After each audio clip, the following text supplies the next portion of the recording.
नमस्कार दोस्तों, मेरे चैनल नमस्ते जी पर आपका बहुत-बहुत स्वागत है। आज मैं आपको सुनाने जा रही हूँ एक कहानी। चलिए शुरू करते हैं। अरे ओ दीनू की माई, ये लाजवंती कहाँ रह गई आज? आई नहीं अब तक? हरिया बार-बार दरवाजे तक जाता, बाहर झाँक कर वापस आ जाता। अपनी पत्नी कमली से यही सवाल पचासों बार पूछ चुका था और वह बेचारी चूल्हा हांडी छोड़ माथे पर हाथ मारते हुए कहती, आ जाएगी जी, अभी समय नहीं हुआ है, अभी थोड़ी देर है। काहे रोज रोज पूरा घर सर पर उठा लेते हो? इतनी चिंता होती है तो उसके साथ क्यों नहीं जाते? तभी हरिया गुस्से में मुंह बनाते हुए बोला, वह देखो आ रही है लाडली। नखरे तो देखो महारानी के, कैसे गर्दन हिलाते हुए चल रही है। आने तो दो, घर में कैसे डांट पिलाता हूँ आज। कोई परवाह ही नहीं है इसे, हमेशा देरी करती है। अरे समझती नहीं कि मुझे कितनी चिंता है इसकी। अरे मगर ये भीमा काहे उसके पीछे पीछे चला रहा है? हरिया कमली की तरफ आश्चर्य से देखते हुए बोला, ससुरा फिर लाजवंती की कोई तकरार लेकर आ रहा होगा। मैं छुप जाता हूँ, उससे कह देना कि मैं घर पर नहीं हूँ। अरे ओ हरिया, भीमा ने दरवाजे के बाहर से हाक लगाई। कमली घर के भीतर से बोलती हुई दरवाजे तक आ गई। कौन? पाए लागू भाभी जी। अरे भीमा भैया, कैसे हो? बहुत रोज बाद दिखे। हरिया कहाँ है? काहे? वह तो नहीं है, खेतों की तरफ गए हैं। कुछ कहना हो तो बोल दो, मैं संदेशा दे दूंगी। कहना क्या है भाभी जी? ये जो खड़ी है ना, हरिया की लाडली लाजवंती।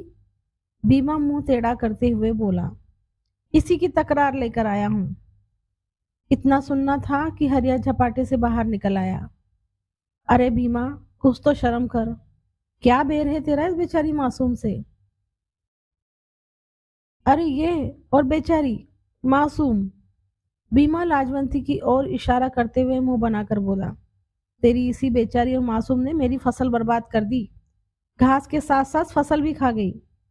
केवल खा लेती तो कोई बात नहीं थी, परंतु इसने तो अपने पगों से रोन रोन कर खेत भी खराब कर दिया। हरिया तिरछी निगाह से अपनी लाडली गाय लाजवंती की ओर देखते हुए, जो इस तरह से सर झुकाए अदब से खड़ी थी, जैसे बेचारी बेकसूर गरीब के सिर पर भी भीमा झूठा आरोप मढ़ रहा हो, कहने लगा, अरे भीमा, जरा देख इस बेचारी बेजुबान की तरफ, कैसे सर झुकाए मुंह उतार खड़ी है। इसको क्या खबर, ये क्या जाने फसल और घास के बीच का अंतर। छोड़ो ना भाई, बेजुबान ना समझ जानवर ही तो है। उधर लाजवंती ने अपना पैतरा बदल लिया। अब इस तरह खड़ी जुगाली करती रही और बार बार आवाज निकालकर दांत दिखाती, मानो भीमा को चिढ़ा रही हो। भीमा उसकी ओर देखते हुए खिसियाता हुआ चला गया और हरिया प्यार से अपनी लाजवंती की पीठ सहलाने लगा। सुनो जी, मुझे एक ही चिंता खाए जा रही है। कमली हरिया से गंभीरता पूर्वक भाव में बोली, दीनू को लाजवंती के दूध की जैसे लत लग चुकी है। बिना दूध के पेट ही नहीं भरता उसका, अन्न के दाने को मुंह तक नहीं लगाता। तो इसमें चिंतन करने वाली कोनो बात है? हरिया गहरी नींद में डूबे अपने नन्हे पुत्र दीनू को प्यार से निहारते हुए बोला। कमली अपना सिर पीटते हुए बोली, आपको तो कुछ समझ ही आता नहीं। कभी लाजवंती को ध्यान से देखा है? हरिया के पल्ले कुछ नहीं पड़ा। वह बच्चे की तरह कमली का चेहरा तकने लगा। अब ये हुक्को की तरह मेरी सूरत काहे ताके जा रहे हो? कमली खुशी और उत्साह से बोली, लाजवंती माँ बनने वाली है। सच? खुशी से हरिया की आंखें भर आई। कुछ दिनों के बाद लाजवंती ने एक बछड़े को जन्म दिया, जो कि देखने में बहुत ही सुंदर था। वक्त धीरे धीरे बीतता गया और बरसात का मौसम आ गया। एक दिन जोरों की बारिश हुई। पूरा गांव जल थल हो गया था। खेत खलिहान पानी से भर चुके थे। आज 4 दिन हो गए, पानी थमने का नाम ही नहीं ले रहा था। दीनू की माई, इतनी बारिश अभी तक देखी नहीं कभी। लाजवंती और उसके लल्ला को ऊपर टीले के छप्पर पर रखाया हूँ, वहां दोनों सुरक्षित रहेंगे। लाजवंती अपने लल्ला के साथ बड़ी खुश है। उन दोनों की चिंता भी आज दूर हो गई। गरीब बेजुबान जानवर यहाँ गीले कीचड़ में बड़े परेशान थे।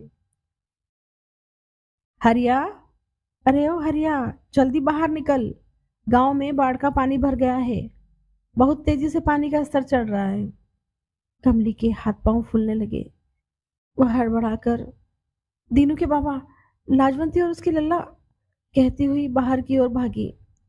हरिया भी तुरंत उसके पीछे दौड़ पड़ा, परंतु बहुत देर हो चुकी थी। बाढ़ का पानी घर के दलान तक पहुंच गया था। दोनों पति पत्नी दुख और घबराहट से एक दूसरे का मुंह ताकते रह गए। हरिया को जिससे अचानक होश आया, वह कमली का हाथ पकड़कर छत की ओर घसीटने लगा। छत पर पहुंचने पर भी हरिया और कमली लाजवंती और लल्ला के लिए छटपटा रहे थे।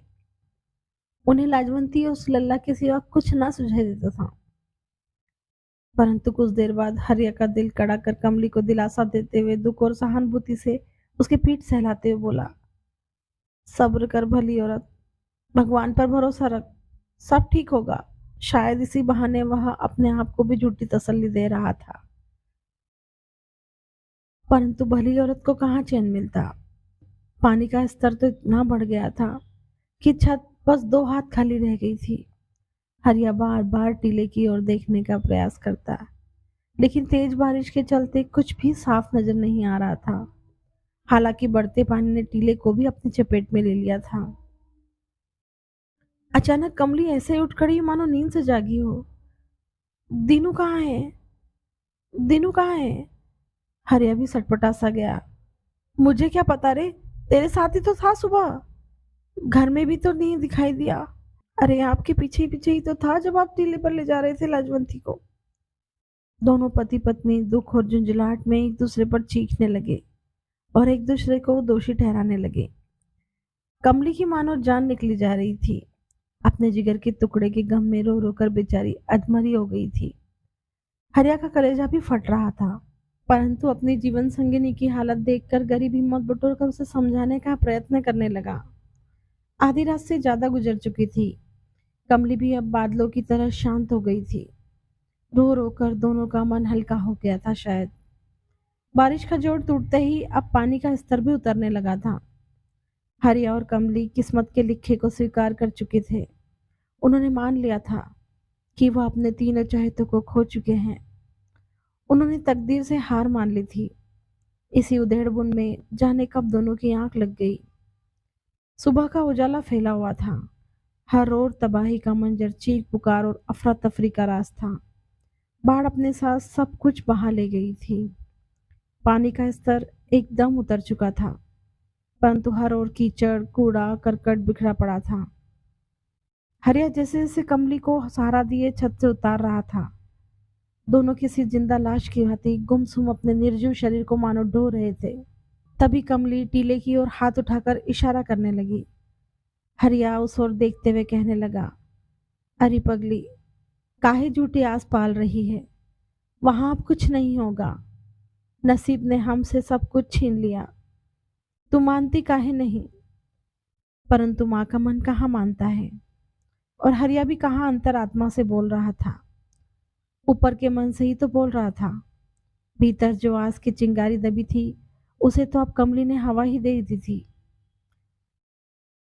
चल, ले चलता हूँ टीले पर, परंतु तेरी खातिर। तेरा मन नहीं मानता ना? हरिया खुद को कठोर दर्शित करता हुआ बोला। कमली हरिया की ओर दया और सहानुभूति से देखते हुए आदर से बोली, बस भी करो दिनों के बाबा, जैसे मैं नहीं जानती। आपका मन मान गया क्या? दोनों एक दूसरे को देखकर रो पड़े। दिल पर बोझ लिए व्याकुल मन के साथ कीचड़ से लथपथ दोनों पति पत्नी टीले पर पहुंच गए। और फिर उन्होंने वहां जो देखा, उसे देखकर उनकी आंखों से जो सैलाब उमड़ा, वह कल रात की बाढ़ पर भारी था। सामने टीले के सबसे ऊंचे पत्थर पर लाजवंती बेसुध अधमरी सी पड़ी दीनू और लल्ला को अपनी गोद में छिपाए दूध पिला रही थी। उसने अपनी रस्सी खूंटे समेत उखाड़कर पत्थर के चारों ओर इस तरह लपेट रखी थी मानो वह रात के पानी में बहाव से संघर्ष करती हो। बच्चों को अपने पैरों में इस तरह फंसा रखा था मानो जैसे एक माँ खतरा देखकर अपने बच्चों को आंचल में छुपाकर सीने से चिमटा लेती है। बहाव के खिंचाव के कारण लाजवंती का शरीर रस्सी की रगड़ पड़ने पर खरोंचों से भरा हुआ था। कमली और हरिया दोनों दौड़ते हुए लाजवंती के कदमों में गिर गए। उनकी आत्मा और उनके मन उसे कोटि कोटि नमन कर रहे थे।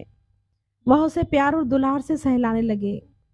स्पर्श महसूस कर लाजवंती ने अपना सिर उठाया। उसकी आंखों से आंसू निकल रहे थे। वह कमली की तरफ इस तरह देख रही थी मानो कह रही हो, माई, मैं भी तो माँ ही ठहरी। तेरा लल्ला और मेरा लल्ला दोनों सलामत है। धन्यवाद दोस्तों, फिर मिलते हैं एक नई कहानी के साथ। अगर आपको मेरी कहानी पसंद आई हो तो लाइक, शेयर और मेरे चैनल नमस्ते जी को सब्सक्राइब जरूर करें और साथ ही बेल आइकन जरूर दबाएं ताकि मेरी कहानियाँ आप तक पहुँचती रहें। धन्यवाद।